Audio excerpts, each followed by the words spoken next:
सबको जय मसीह। मैं परमेश्वर के दास से एक और वीडियो में आप सबका स्वागत करती हूँ। यीशु मसीह के नाम से आप सबको बहुत बहुत आशीष मिले। और आइए हम लोग कुछ वचन देखेंगे जो परमेश्वर की ओर से मिला है, कि हम इसमें देखेंगे। आज का टॉपिक है कि घर और धन पुरखाओं के भाग से मिलता है।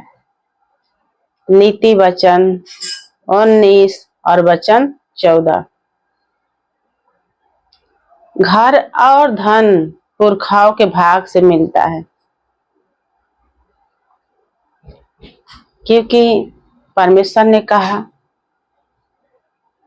अब्राहम से कि मैं तुझे बुलाया था जब अपने काम के लिए, अपनी महिमा कराने के लिए, तो तुमने अपने घर से अकेला आया, कुछ लेके आया। बाइबल में लिखा है कि अब्राहम अकेला आया, अपने पत्नी के साथ, अपने भतीजे के साथ, और परमेश्वर जो है उसके साथ बाचा बांधा। और परमेश्वर ने कहा 1000 पीढ़ियों के लिए मैं क्या करूंगा, आशीष दूंगा। तुम्हारे 1000 पीढ़ी जो है फले फूले और इस पृथ्वी पर भर जाए। परमेश्वर ने कहा पृथ्वी पर कहीं भी रहो, ये छोर से लेके वो छोर तक, लेकिन मेरी स्तुति, आराधना और धन्यवाद का भेंट चढ़ाओ, मैं उसी से क्या होऊंगा, खुश हो जाऊंगा। और परमेश्वर ने आशीर्वाद दिया कि फलो फूलो और पृथ्वी पर भर जाओ। तो आज का हम यही टॉपिक देखेंगे कि मनुष्य जो है आशीर्वादित कैसे होता है, आशीषित कैसे होता है। बाइबल में लिखा है पुरखाओं के भाग से। परमेश्वर जब कनान देश से इजरायलियों को लेके आया, तो बाइबल में लिखा है कि बहुत लोग जो है हठीले किए और दूध मधु के देश में नहीं पहुंच पाए।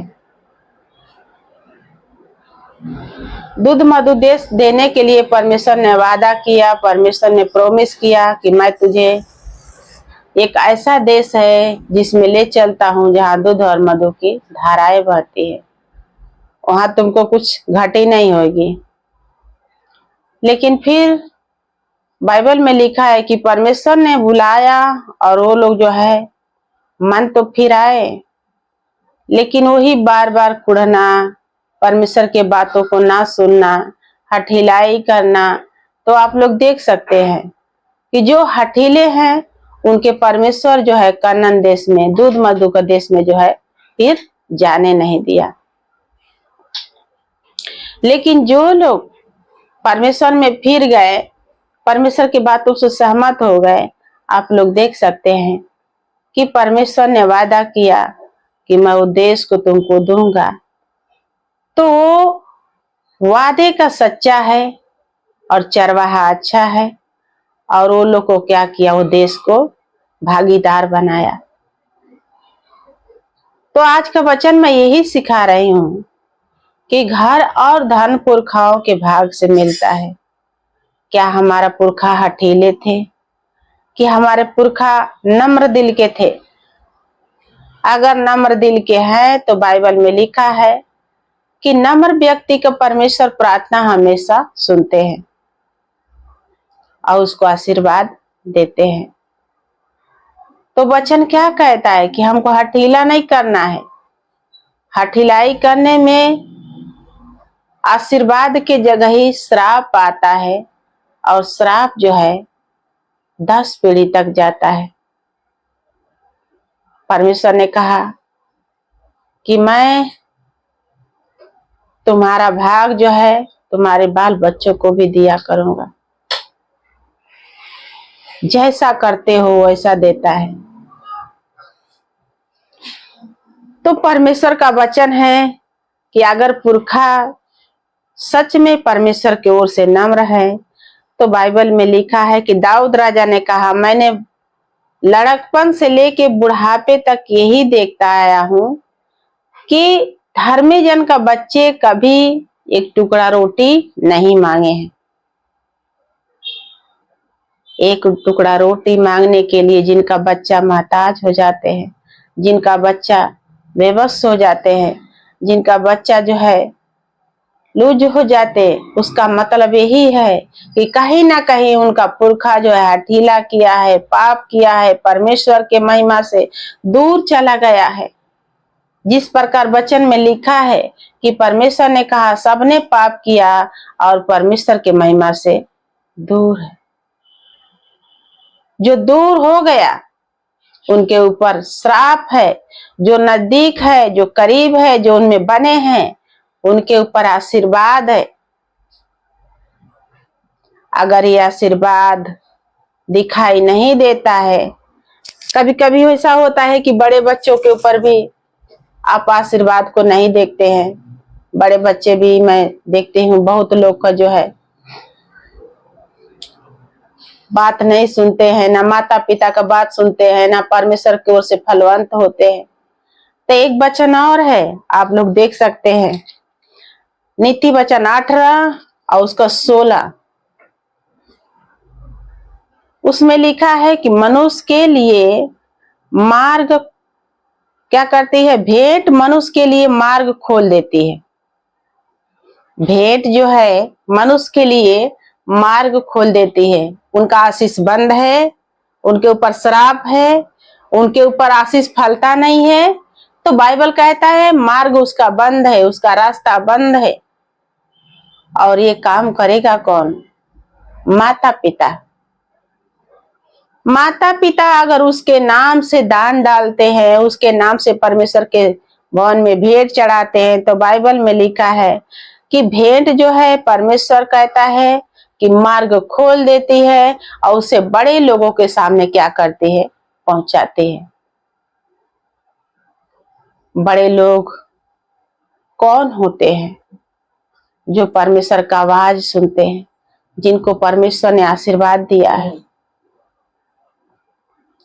बड़े लोगों के बीच में पहुंचाता है। भेंट इतना आशीर्वादित है, भेंट में इतना ताकत है, भेंट में इतना सामर्थ है कि जिनका बच्चा नहीं सुनते वो क्या करे, अपने बच्चों के लिए परमेश्वर के कलाम के अनुसार, परमेश्वर के वचन के अनुसार भेंट डाले, दान डाले और ये कहे कि परमेश्वर आपने कहा है कि देख के मुझे परखो, दो और परमेश्वर के वचन को बोलो। प्रभु आपने कहा है कि देख के मुझे परखो। अब हमने दान डाला है और अब आप क्या करो, अपने वचन के अनुसार हमारे बच्चे के लिए मार्ग खोल दो। और परमेश्वर खोल देगा, क्योंकि उसका वादा है। उसने कहा कि बड़े लोगों के सामने पहुंचाती है भेंट, और भेंट जो है बड़े लोगों को संगति कराती है। मार्ग खुल गया, आशीष आएगा। ये कौन करता है? माता पिता। माता पिता अगर उसके श्राप को तोड़ना चाहते हैं तो परमेश्वर के भवन में भेंट डाले और भेंट डाल के उस श्राप को तोड़ दे। और आप उसमें भी देख रहे हो कि उसमें भी लिखा है, 19:14 में भी लिखा है कि धन और घर पुरखाओं के भाग से मिलता है। पुरखा पुरनिया किसी का अगर उनके दरवाजा पर कोई ऐसा मांगने वाले चले जाते हैं तो बहुत लोग हैं जो उसको धिक्कार के भगा देते हैं, और बहुत ऐसा व्यक्ति है कि उसको खिला पिला के भेजते हैं। तो कुछ न करो तो अपने दरवाजे पर से किसी को हटाओ मत। अगर कोई आ रहा है आपके दरवाजे पर, वो भूखा है, प्यासा है, नंगा है, तो क्या करो, उसको पानी पिला दो, उसको खाना खिला दो। एक दिन नहीं खाओगे तो क्या हो जाएगा? आपका धर्म का काम, आपका आशीर्वाद जो है आपके बच्चों को लग जाएगा। और बाइबल में लिखा है कि धर्म, धन और घर पुरखाओं के भाग से मिलता है। आप नहीं जानते हो कि अब व्यक्ति खाएगा तो हमको आशीर्वाद देगा। आप नहीं जानते हो व्यक्ति अगर एक जोड़ी वस्त्र ही पहनेगा तो उसको आशीर्वाद लगेगा, क्योंकि लिखा है, वचन में लिखा है।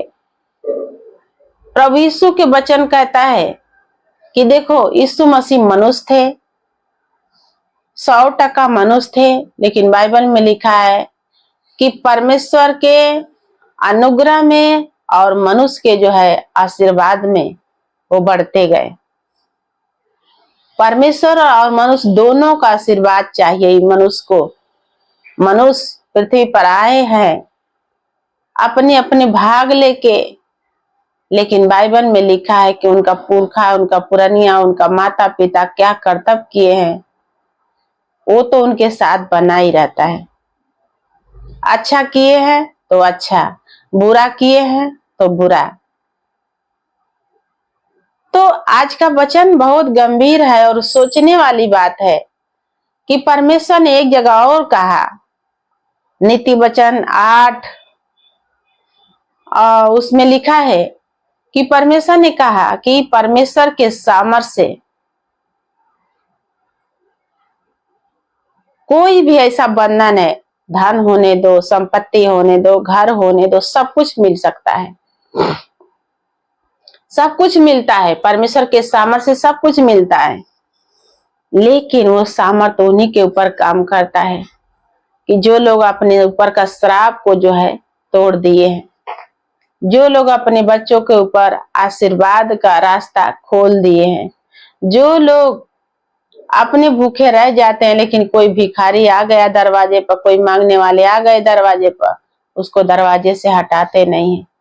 पैसा तो नहीं, लेकिन जो कुछ खाने पीने का उसका आवश्यकता है उसको दे के भेजते हैं। इस प्रकार क्या होता है, उसका श्राप नहीं आशीर्वाद लगता है और मनुष्य जो है आशीर्वादित होता है, आशीषित ही होता है। धन पुरखाओं के भाग से मिलता है। फिर 4 में लिखा है, 19 उसका 4 में कि धनी के तो बहुत से मित्र हो जाते हैं, परंतु कंगाल के मित्र भी उससे अलग हो जाते हैं। आप जान सकते हो कि जिसके पास रहता है उससे मनुष्य भी संगति करते हैं, जिसके पास नहीं रहता है उससे मनुष्य भी क्या हो जाते हैं, संगति नहीं करते हैं। किसी से अगर 1000 रुपया मांगे, उसका औकात नहीं है, तो बंदा यही सोचता है कि दूंगा तो वो देगा कि नहीं देगा, यही सोच के वो देता नहीं है। आप लोग सोचो कि परमेश्वर का वचन क्या कहता है। अगर जिसके पास है उसके पास देने के लिए लोग बहुत तैयार हो जाते हैं। आपके पास प्रॉपर्टी है, आपके पास जगह जायदाद है, आप 1000 रुपया का, लाख रुपया किसी से मांगते हो और लोग फटाफट आपको दे देंगे। लोग के मन में यही चलता है कि उसके पास ये है ना, वो कहाँ जाएगी, वो कहाँ जाएगा। धनी के साथ मित्र भी होते हैं, कंगाल के साथ उसका दोस्ती में कंगाल भी नहीं करते हैं, वो भी छोड़ के भाग जाते हैं कि तू कौने लायक हो, कौने लायक हो। उसके साथ वो लोग भी दोस्ती नहीं करते हैं कि आज मांगूंगा, कुछ मांगने जाऊंगा तो उनके पास औकात क्या है कि मुझे दे सकते हैं, मुझे संभाल सकते हैं। लेकिन बाइबल ये कहता है कि धनी जो है कड़क भाषा में हमेशा मनुष्य के सामने बर्ताव करता है। 18 का 23 में आप देख सकते हैं कि निर्धन गिड़गिड़ाकर बोलता है, परंतु धनी कड़ा उत्तर देता है। आप निर्धन हो, गिड़गिड़ाना ही पड़ेगा। धनी हो, गिड़गिड़ाना नहीं पड़ेगा। तो क्या करना चाहिए? परमेश्वर से संबंध रखो, परमेश्वर के वचन को पढ़ो, परमेश्वर के आवाज को सुनो। आज तक अगर आप प्रभु यीशु मसीह का नाम नहीं जाने हो तो आज मैं बताती हूँ कि यीशु मसीह का नाम जो स्वर्ग से आया है, मनुष्य को कहता है कि तुम कंगाल थे तो हमने सुसमाचार सुनाया, जब कंगाल थे तो सुसमाचार सुने। अब मन फिरा लो, ज्यादा से ज्यादा बाइबल पढ़ो, परमेश्वर के आवाज को सुनो, परमेश्वर के वचन को मानो। परमेश्वर ने कहा है, हे सब बोझ से दबे हुए लोग मेरे पास आओ, मैं तुझे विश्राम दूंगा, मैं तुझे आशीष दूंगा, मैं तुझे शांति दूंगा, मैं तुझे आशीर्वाद दिए जाता हूँ। परमेश्वर के वचन को पढ़ो। परमेश्वर का वचन कहता है जब तुमने गरीब था तो हमने गौशाला में जन्म लिया।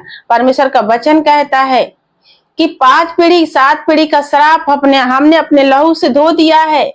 अब तुम गरीब नहीं हो, अब तुम्हारे ऊपर श्राप नहीं है।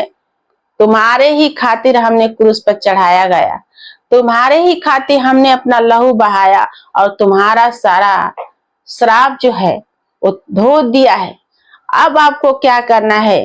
परमेश्वर के ऊपर विश्वास करना है, परमेश्वर के ऊपर भरोसा रखना है, परमेश्वर के वचनों में चलना है। जहां कहीं आप लोग हो वचन को सुनो तो आज की आज मन फिराओ, परमेश्वर से मांगो जो कुछ आपकी आवश्यकता है। अगर आपका पुरखा धर्म को अच्छा से नहीं निभाया है, कर्म को अच्छा से नहीं किया है, तो पुरखा को साइड में रखो और आज आप लोग यीशु मसीह के नाम पर विश्वास रखो, भरोसा रखो। यीशु मसीह का जहां कहीं चर्च होता है, कलीसिया होता है, वहां आप लोग जाओ और अपने फ्यूचर को बनाओ, क्योंकि परमेश्वर महान परमेश्वर है। वो स्वर्ग और पृथ्वी के बनाने वाला परमेश्वर है। बाइबल में लिखा हुआ अपने नाम लेने वाला का परमेश्वर है। वो परमेश्वर दयालु है, वो परमेश्वर अनुग्रहकारी है, वो परमेश्वर आपको पुकारते ही आपका प्रार्थना सुन लेगा और आपको आशीर्वाद देगा। क्या चाहिए आपको? आप अपने मन में जानते हो कि मेरे घर में शांति है कि नहीं है, मेरे घर में आशीर्वाद है कि नहीं है। आप जानते हो मेरा पुरखा पुरानिया सही कर्म किए हैं कि नहीं कर्म किए हैं। आप जानते हो यीशु मसीह का आज कलाम सुनते हो।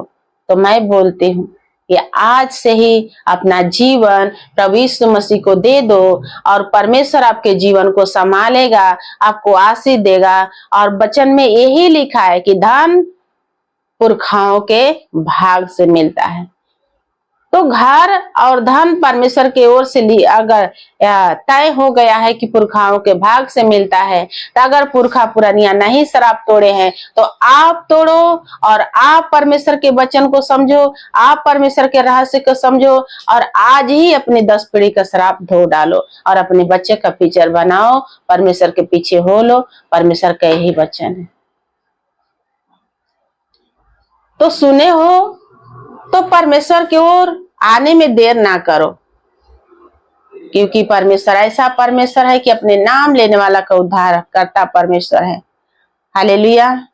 तो परमेश्वर आप सबके साथ रहे। आज का यही वचन है और आप सबको बहुत बहुत आशीर्वाद दे। यीशु मसीह के नाम से मैं आशीष देती हूँ।